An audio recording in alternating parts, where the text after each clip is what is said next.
혹시 부모님이나 가족의 돌봄 문제로 고민해 본 적 있으세요?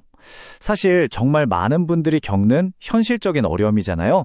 바로 그 부담을 국가가 함께 짊어지는 제도가 있습니다. 오늘 알쏭달쏭한 노인장기 요양보험에 대해서 제가 아주 시원하게 설명해 드릴게요. 자, 오늘 우리가 뭘 알아볼 거냐면요. 일단 이 보험 정체가 뭔지부터 시작해서 그래서 누가 어떤 혜택을 받을 수 있는지, 그리고 이거 신청 절차가 좀 복잡해 보이는데 어떻게 하는 건지, 마지막으로 이 모든 내용 중에서 딱 3가지만 기억하세요 하는 핵심 포인트까지 이 순서대로 쭉 한번 가보겠습니다. 네, 그럼 첫 번째 순서. 노인장기 요양보험. 이게 대체 뭘까요? 보통 이런 공식 안내서를 찾아보게 되는데요. 사실 용어도 어렵고 내용도 너무 많아서 한눈에 쏙 들어오지가 않죠. 괜찮습니다. 그래서 제가 있는 거니까요. 이 복잡한 자료에서 핵심만 쏙쏙 뽑아서 아주 알기 쉽게 풀어드릴게요. 핵심은 딱 이거예요. 노인장기 요양보험이라는 게 단순히 돈을 주는 제도가 아니라는 거. 그러니까 나이가 드셨거나 치매 같은 병 때문에 혼자 생활하기가 너무 힘든 분들 있잖아요. 그분들한테 국가가 직접 돌봄 서비스를 제공해 주는 거예요. 그래서 가족들의 부담은 좀 덜어주고 어르신들 삶의 질은 높여주려는 그런 사회보험인 거죠. 자, 그럼 이제 아마 가장 궁금하실 부분일 거예요. 그럼 우리 부모님도 혹시 나도 해당이 되나?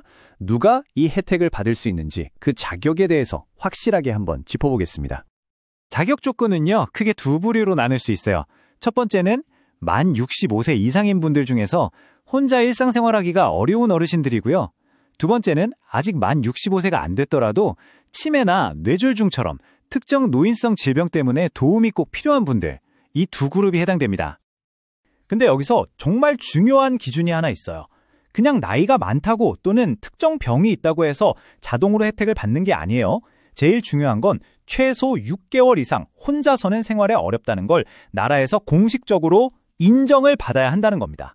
바로 이 인정이 핵심이에요. 좋습니다. 그렇게 자격 인정을 받았다면 이제 구체적으로 어떤 도움을 받을 수 있을까요? 이걸 급여라고 부르는데요. 그 종류에 대해서 한번 알아볼게요.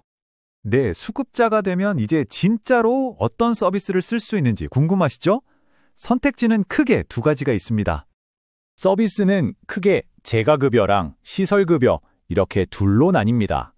재가급여는 말 그대로 내가 살던 집에서 서비스를 받는 거고요. 시설급여는 요양원 같은 시설에 들어가서 지내는 거예요. 아무래도 익숙한 내 집이 편하다 하시면 재가급여를 24시간 내내 좀 더 집중적인 돌봄이 필요하다면 시설급여를 생각하게 되죠. 그리고 본인이 내야 하는 돈, 즉 본인 부담금도 좀 달라요. 집에서 받는 재가급여는 15%, 시설에 들어가는 건 20%입니다.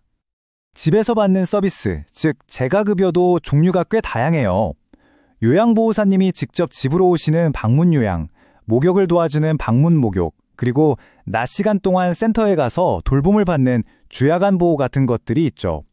상황에 맞춰서 필요한 서비스를 골라서 이용할 수 있다는 장점이 있습니다. 다시 한번, 재가급여의 본인 부담금은 15%고요. 시설급여는 20%입니다. 아무래도 시설은 24시간 돌봄이 들어가니까 부담률이 조금 더 높다고 볼 수 있겠죠? 자, 이제 이론은 그만, 진짜로 이 제도를 이용하려면 어떻게 해야 하는지 그 실전 단계로 넘어가 볼게요. 신청은 어떻게 하고 만약에 내가 원하는 결과가 안 나왔을 때 어떻게 해야 하는지 그 절차를 알려드릴게요. 사실 많은 분들이 이 부분을 제일 걱정하세요. 신청하는 것도 복잡할 것 같고 혹시나 등급을 못 받으면 어떡하지? 막막하게 느끼시죠? 근데요, 너무 걱정 안 하셔도 됩니다. 다 방법이 있거든요. 절차는 이렇습니다. 일단 신청서를 내고 심사를 받아요. 근데 그 결과가 나왔는데 이건 좀 이상하다, 받아들일 수 없다 싶으면 이의 신청을 할 수 있어요. 근데 여기서도 안 되면 심사 청구라는 다음 단계가 있고요. 정말 마지막 수단으로 행정소송까지 갈 수 있는 권리가 우리한테 다 보장되어 있습니다. 여기서 다른 건 다 잊어도 이 숫자 하나는 꼭 기억하셔야 합니다. 바로 90일. 결과 통보를 받은 날로부터 딱 90일 안에 이의를 제기해야 해요. 이 기간을 놓쳐버리면 정말 소중한 권리를 그냥 날려버리는 거니까 꼭 기억해 두세요. 90일입니다. 자, 지금까지 좀 복잡하게 느껴지셨을 수도 있는데요. 그래서 제가 딱 3가지, 이것만은 절대 잊지 마시라고 핵심만 다시 한번 정리해 드릴게요. 첫째, 이 제도는 그냥 나이 많다고 다 주는 게 아닙니다. 핵심은 뭐다?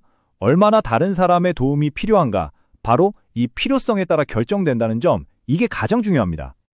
둘째, 나에게 선택지가 있다는 걸 아는 게 중요해요.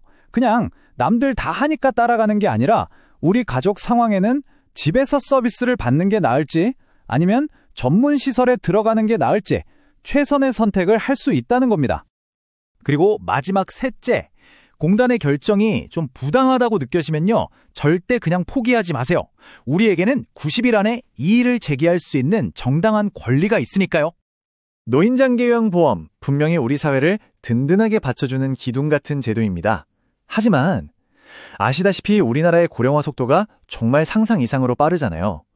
과연 지금의 이 시스템만으로 앞으로 계속 밀려올 이 거대한 파도를 다 막아낼 수 있을까요? 우리 모두가 한 번쯤은 깊이 생각해봐야 할 문제가 아닐까 싶습니다.